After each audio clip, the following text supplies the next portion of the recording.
Hi, everybody. Welcome, and hope you're enjoying today and tonight our virtual classroom. And we hope it's a time where you get good information about leadership that's practical, also makes sense, and on a conceptual level as well as a get it done level. We're going to drop down to sort of a deeper level today. And we're going to talk about legacy. And you hear about legacy a lot of times when people talk about somebody's life left a legacy. And, you know, it's the legacy of Moses and the legacy of David and then the legacy of, of Steve Jobs and the legacy of whenever Zuckerberg gets older and this sort of thing. And I want to position this right, I want to give you kind of a thought thing for you. I want you to imagine something right now as you're watching and listening. Imagine it's your funeral. And you're, whatever you are, if you're cremated or not there or there, or your body's there, but you're observing your own funeral. And what you kind of anticipate might be said and what you would like to have been said. Because there's the things that you think might be real about you that you want people to say. You know, when the churches have the stand up, I'd like to say this about Sam or Susie. And there's the thing that you would like for them to say. And the things that we would like for them to say, what we would call the aspirational things. And it's important to understand as a leader that leadership is in the context of a character. Somebody can be a really good leader, but if their character's not right, A, when they were alive, it would have affected them, it affected their company, but B, what gets passed down is not what you want either. So just take kind of a moment. I'm going to give you like 30 seconds, 20 seconds, and think of a couple things. Write them down if you're taking notes. A couple things you would like to have been said about you. I just want you to stay with the aspirational for a second, okay?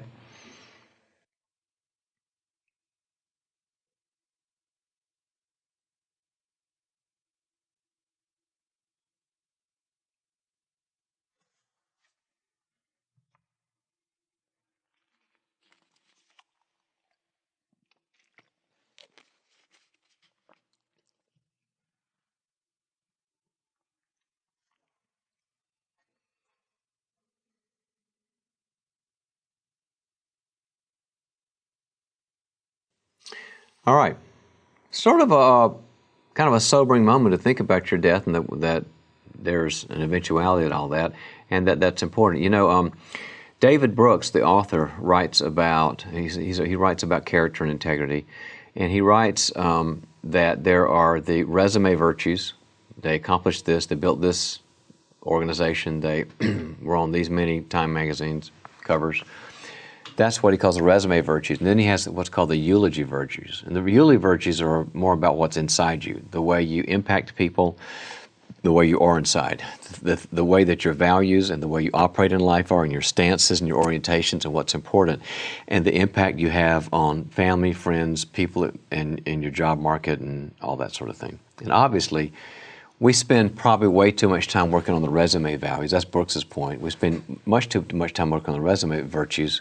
We've got to work on the eulogy virtues. I remember, just on a personal level, when I began working on this years ago, on this concept of legacy, I remember thinking, what do I not want to be said? And what I didn't want to be said was for somebody to say, he wasn't here when he was here. He wasn't present. He was a hard worker, he had good values and this sort of thing, but he was always kind of checked out, or he was always thinking about the next thing. He wasn't really with people and with the team and with the people he cared about in his personal life, professional life. I would really not like that to be true. For better or for worse, I'd like to be present. Second thing would be that he didn't optimize himself. That, whatever he accomplished, he really didn't take it seriously and, turn the 5 talents into 10 and the 2 talents into 4 and the 1 into 2, like it says in Matthew 25. Those have been my two kind of spur eulogy virtues that I would not want to hear. And so these are things we've got to think about, because as we think about these in the future, they will direct our paths to how we're doing today. So I'm going to give you some of the tools that I think are helpful to have a great legacy. But remember this, it's not just for then, for generations from now. It's also for right now. If you direct your life according to these principles as a leader, it'll make a difference in how you operate your organization and your people right here, right now. By the way, one of my key Bible verses here is about when Jesus was talking about this. He said, John 15:16, it's in your handout. He said, you, talking to the disciples, you didn't choose me, but I chose you and appointed you so that you might go and bear fruit that will last, and so that whatever you ask in my name, the Father will give you. It's really about the fruit. Legacy is about the fruit. So you may be watching this and you might be in your early 20s. You may be in your late 70s, and it's really kind of irrelevant because there's fruit here and fruit there, and that's what this is really all about. So let me give you a definition first in your handout. Definition of leadership legacy is fruit that lasts beyond your death. And basically that you need to know that the planet's a better place after our stay here. You know, I honestly, being transparent, I've always it's taken me a while to get interested in the word legacy because it always felt sort of narcissistic to me. Like, is your goal to have, you know, your name on a building or your name on a street lamp or whatever? I mean, I see those a lot, and they're good things, but I just never had that a big goal. I would like for my legacy to be impact, whether they remember my name or not, or that I was the guy that came up with the idea or the concept or whatever.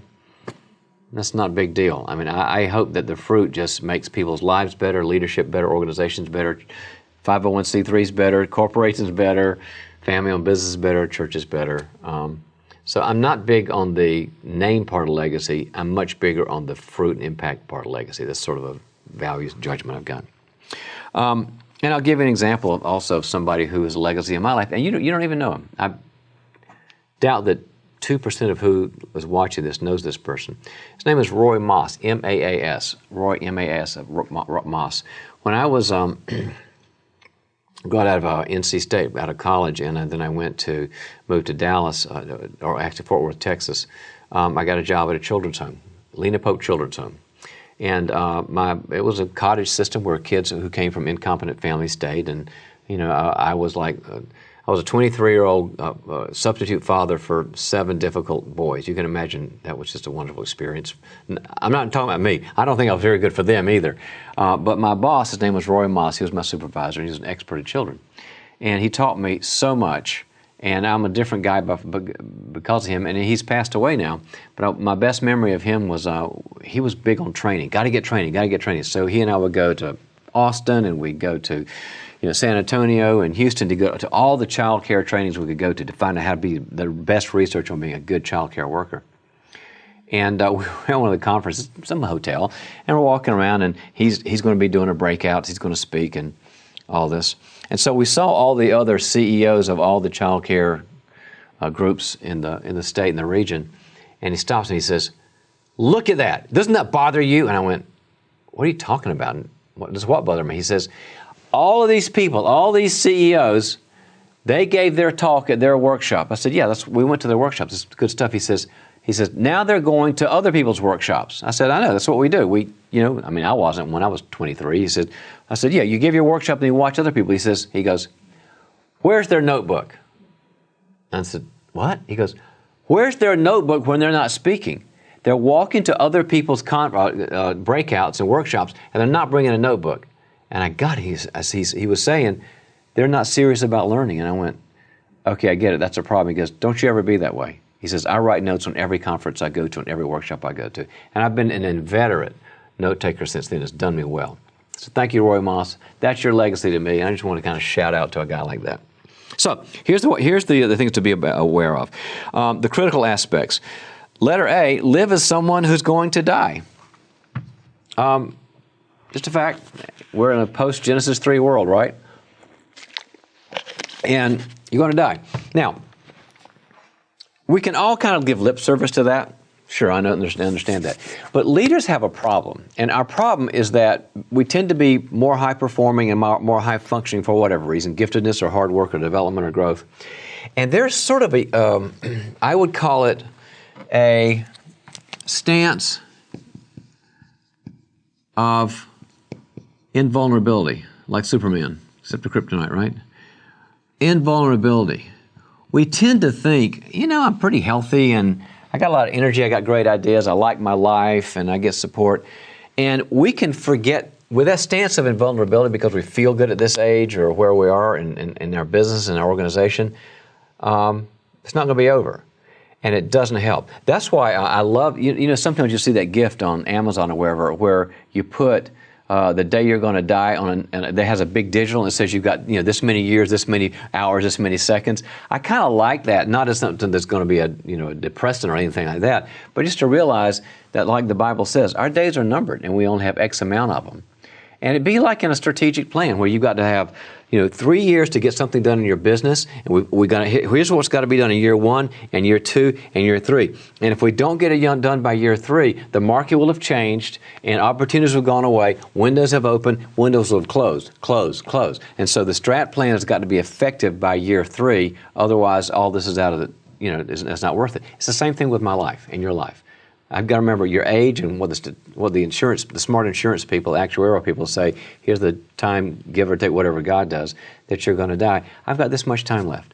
And it's an incentivizer, and it helps you to decide, this is worth it, because maybe you're in your 20s and you think, I've got this much to go. You can make more mistakes in your 20s because you got more time. As you get older, you've got to be more precise, you've got to be more focused, you've got to be more serious about how you invest your time. That builds legacy. That builds fruit. So live fully, love the life you've given. As God said, the lilies of the field, or don't even worry about these things. But live as somebody who knows they're going to die, and it will cause you to count the cost of your days. It's a positive thing. It's not a negative thing.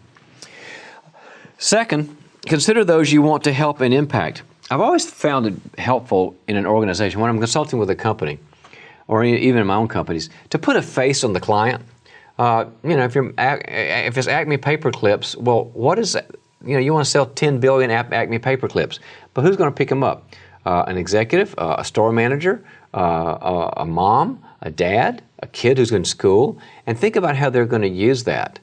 And it really helps you to focus on, if there's a person on the other end of what I'm doing, they have feelings, and they have their own lives, and they have their own dreams, they have their own hurts and hang-ups and this sort of thing, and it helps me to focus on what I want to do very well. I think that when we talk about considering the people we want to help and impact, it helps us to bring up the excellence of what we do. Why is that? Because in my experience, that attunement, our attunement that we talk about all the time, being attuned to the emotions of others as well as ourselves, attunement increases our accountability. I want to make the best paperclip. Okay, welcome back, guys. Sorry about that. It's the internet world's a crazy world. My attunement increases my accountability. If I really see the person who's picking, I don't know, maybe you sell grocery products, or maybe you sell, okay, so what's the customer looking like who's picking up an orange? Or maybe you're an IT person. What's the person who's doing, using your app? What do they feel like? What's their life like? It will increase your accountability. You know what happens then? That will increase, I've seen this happen a million times, your quality. The quality of your product, the excellence of your product, because you care. We care because of the attunement. And then letter C, take inventory of two things, character and resources. Now, what is inventory? Well, inventory is when you count things. Everybody, we're all in just-in-time inventory, and we're all in efficiencies and all that.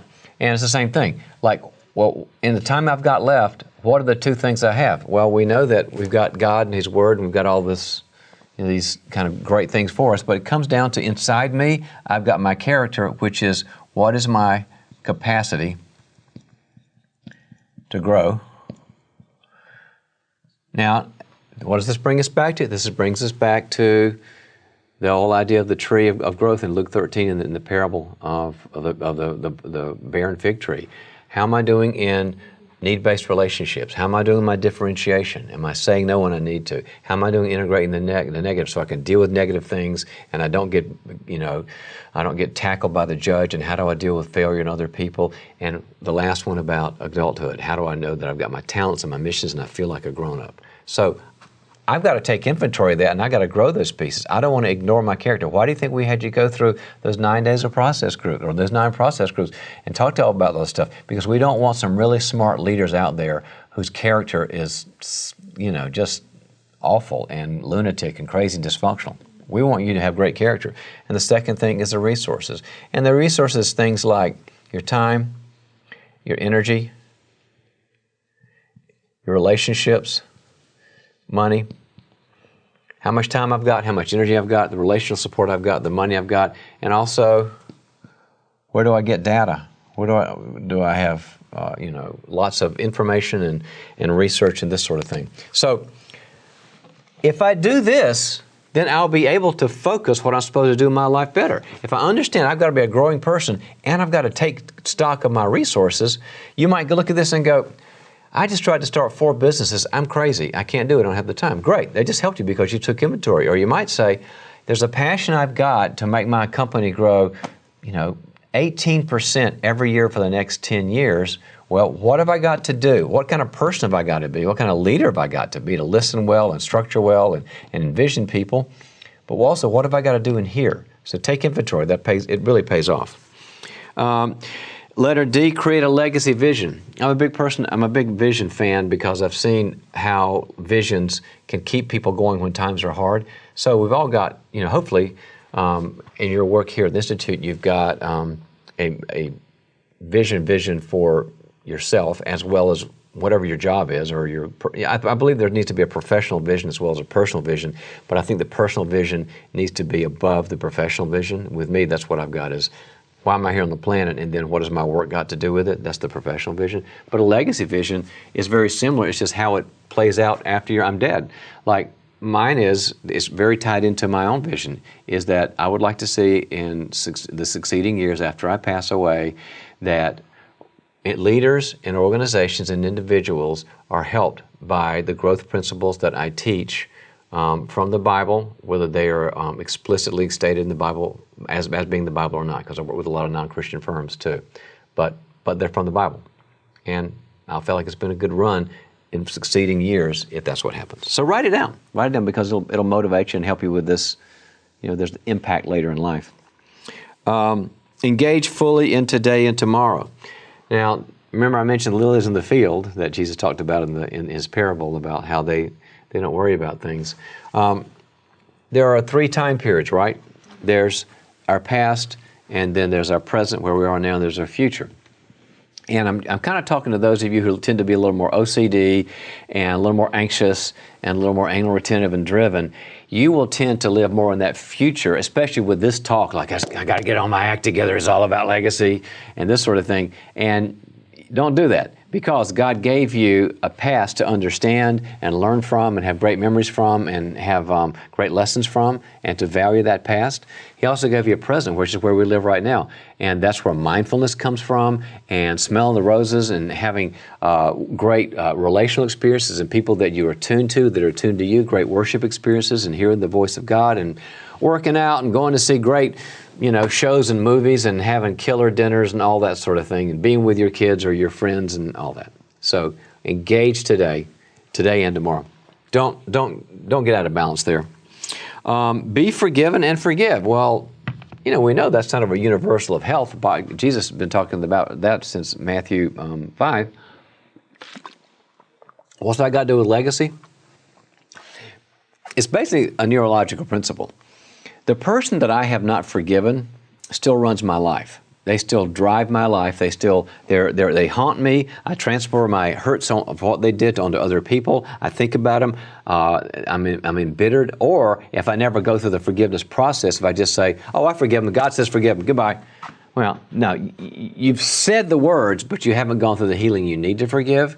So if you fully forgive and let go and cancel the debt and go into the healing process and this sort of thing, their junk, the toxic stuff they threw in you, is processed out of your system. Forgiveness means I want them out of my system. I want all that mercury from that bad relationship, like eating too many fish that came from the wrong ocean, right? I want that mercury processed out. That's what forgiveness does. I've got to do that emotionally as well as in my words.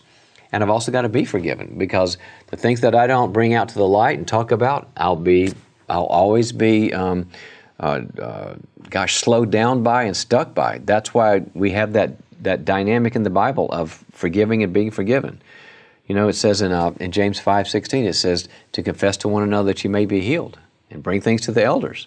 So I've got to be in that continual process of keeping short accounts and saying, I'm sorry. I had to have a conversation today, a business conversation, where I made a a digital cultural error. My email was the wrong kind of email, and it didn't come across right. And wasn't what I really felt. But I had to, I hurt some people's feelings, and I had to say on a conference call, "There's no excuse for that. I'm really sorry. I hope you guys forgive me." And I was with a very mature bunch, and we're all friends. And they said, "Yeah, you screwed up, but we're fine, and we'll get over it." And we were reconciled. But I have to do that every single. I didn't have to have that conversation every day, but I have to live in forgiveness. Some of you are good at forgiving and not of being forgiven. Some of you are good at being forgiven and not forgiving. You got to do both at the same time. And then, love and be faithful. Well, why is that the last one? Because, I like big picture stuff, and if there's anything simple in life about success, it's kind of like what Jesus said. He said the great commandment is love God and love your neighbors yourself.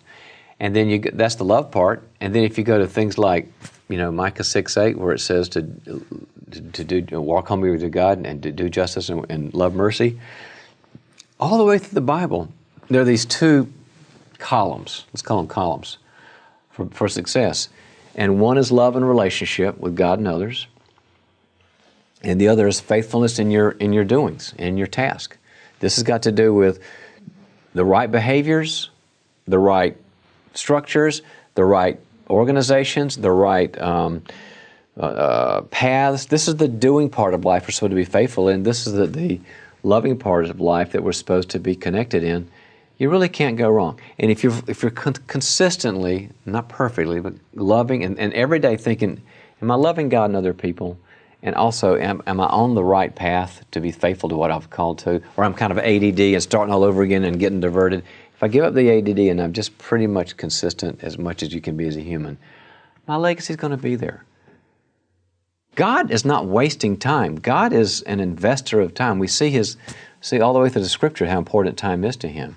And He wants to use your impact. Whether or not all you ever did was raise a few kids and did it really well, or whether all you did was you were a department store manager and you had the cosmetic department and you want to do a really good job because you had 3 people underneath you and you want to make them the best possible, God takes that and He multiplies and multiplies, and you have no idea down the line who you're going to touch, or who you're going to touch is going to touch, or who you're going to touch is going to touch is going to touch. That makes a difference.